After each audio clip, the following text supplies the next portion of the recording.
What's up, everybody?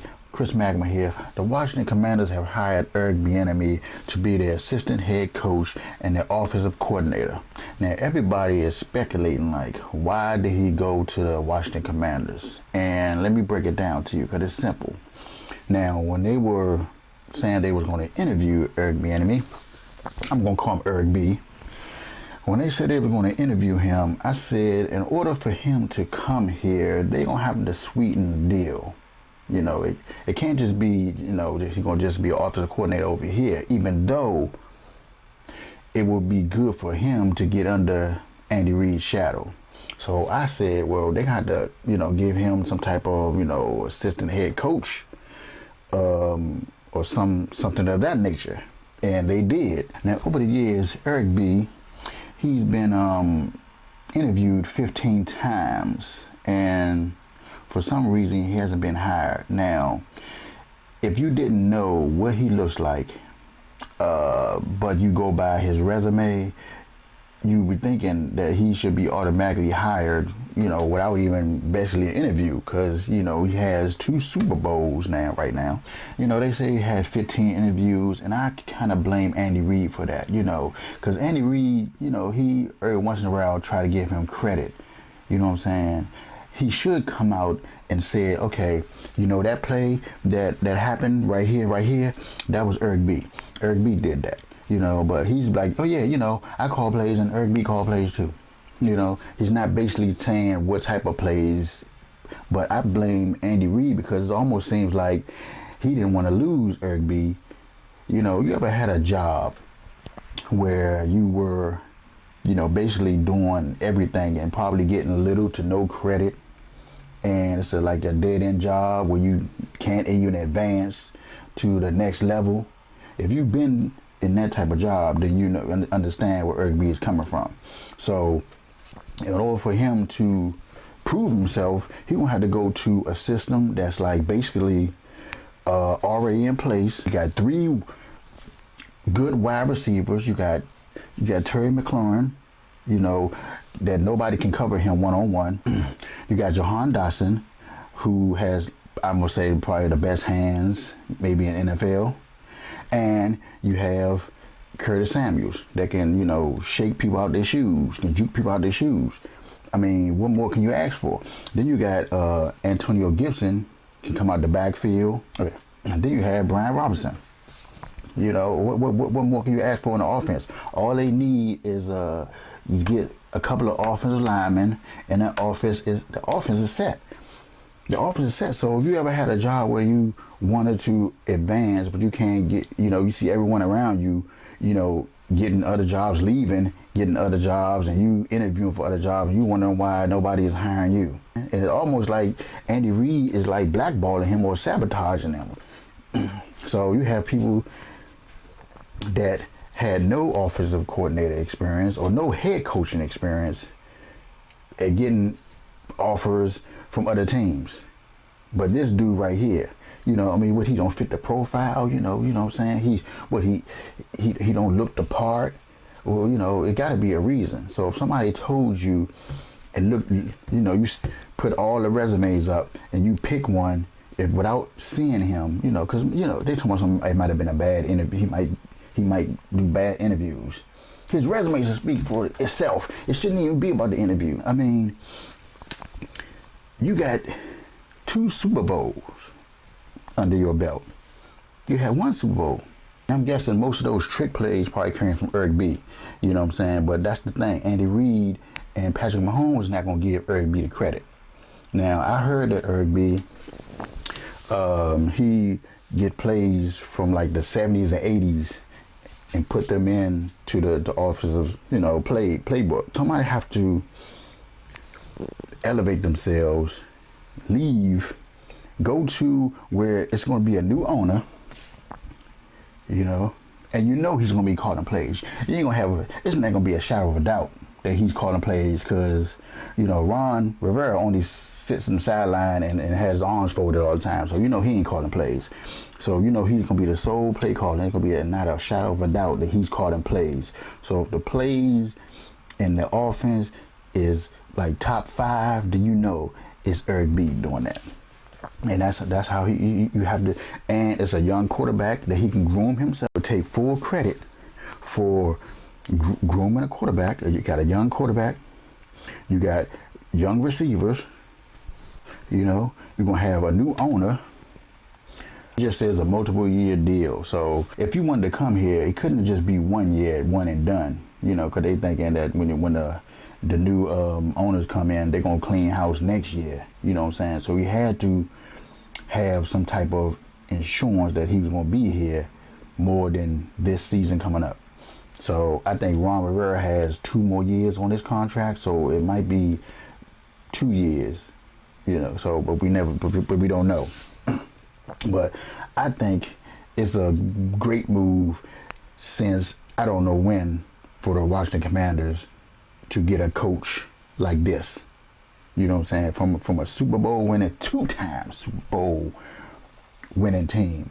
You know, learn under Andy Reid. Andy Reid, his umbrella, his coaching, you know, most of his coaches do good under him. They learn from him. So you learn all the structure. You learn how to put together a nice offensive line, put together a nice gameplay. You know what I'm saying? And I'm sure he had something to do with the success. A lot to do with the success of the offense. You know, but Andy Reid and Patrick Mahomes is almost like, yeah, you know, they kind of like, you know, try to campaign for him, but it's not like other players. You know what I'm saying? And the NFL, I blame the NFL too. You know, the NFL, they just show Andy Reid over there calling plays, got the playbook in his hand, and you see Eric B over there, he got the playbook in his hand, but they hardly show him calling plays. You know, you see other coaches, you know, they show their offensive coordinator. Bill Belichick call plays sometimes, but they give the credit to, you know, the play caller, the offensive coordinators on the Patriots. You know what I'm saying? And then it's almost like Bill Belichick is like second. You know what I'm saying? But for the Chiefs, it's like, yeah, Andy Reid and then Eric B. Maybe he does get nervous, you know, when he does interviews, but who doesn't get nervous doing interviews? I mean, if he can say, look, I did this and this and this, I put this together, and if Andy Reid's a reference, he can say, yeah, he did do that. You know what I'm saying? You know, quiet as it kept. Yeah, he did do this and do that and do that. So maybe all those other interviews, Andy Reid probably was like, you know, I can't remember. You know what I'm saying? You never know. That's what I'm saying. I think he's trying to hold him back. He was holding Eric B back because he know that in certain situations, Eric B comes up with probably good gameplay and gets him out of a jam, and he don't want him to take credit for that. You know what I'm saying? Because if he loses him, then you would know that, okay, well, the offense is lackluster now. You know what I'm saying? So basically, it must have been Eric B. So he had to do a move like this to get under the shadow. That's the only way he's going to flourish. You know what I'm saying? And this is a good opportunity for him to either succeed and fail, and you know it was him that did it. That's all I got to say. You know, if the Washington Commanders don't go to the playoffs this season, then, and if it's clear that it's not the offense, you know what I'm saying, and it's the defense, then you got to get another defensive coordinator. Now, I'm not too, you know, I'm a Washington Commanders fan, and sometimes I don't like the defensive play calling. I mean, the past year it was okay, but they just need different pieces. And with Eric B on the team, he probably can say, look, we need this type of person, since he's the offensive, since he's an assistant coach. So he probably knows, you know, since he was a player too. Now I'm thinking because Ron probably know that his knowledge of the football today is, you know, it's not up to par. So he needs somebody with a young mind to say, look, we need this type of person, that right there, him. You know, dude, yeah, him. I know him. I watched him. Blah, blah, blah. You know what I'm saying? Yeah, pick him in the draft. Oh, he's good. I wonder what y'all would think in the comment section. I think he had to. This was the perfect team to come to. young quarterback that looks like he can, he has a strong arm. It looks like, I basically think that Sam Howell is Taylor Heineke with an arm, and wants to run. You know what I'm saying? Because Taylor Heineke kind of like want to be a pocket passer type player, and which is not his strong suit. But he wanted to do that. I guess wanted to prove something. I mean, you know what I'm saying? But I think Sam Howell is like Taylor Heineke with a strong arm and escapability, with a little bit of escapability. So, and you got a young quarterback, you got a young receiving core. You need is some pieces in the offensive line. You know what I'm saying? Center, left tackle. You might need to draft the first 5 drafts. You might need to get offensive linemen in the draft.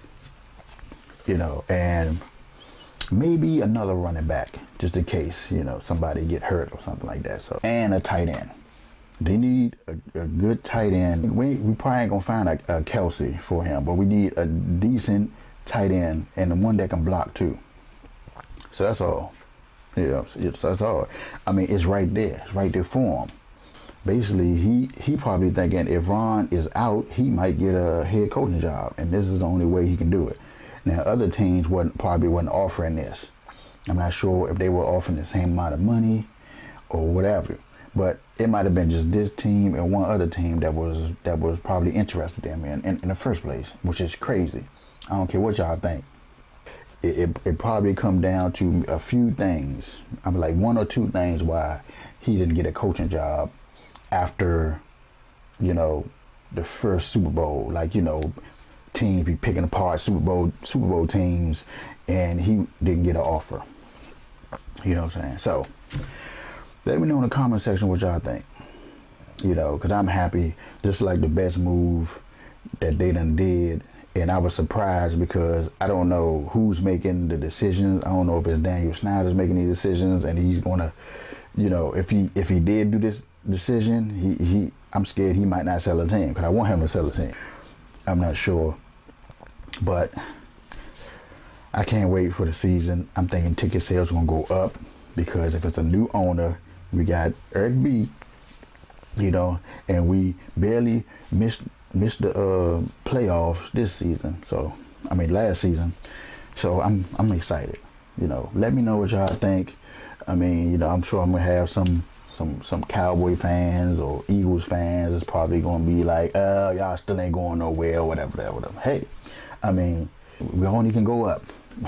You know what I'm saying? So, I just say, hey, just let's see what happens. Let me know in the comment section. I'm ChrisMagma. I'll see y'all in the next video.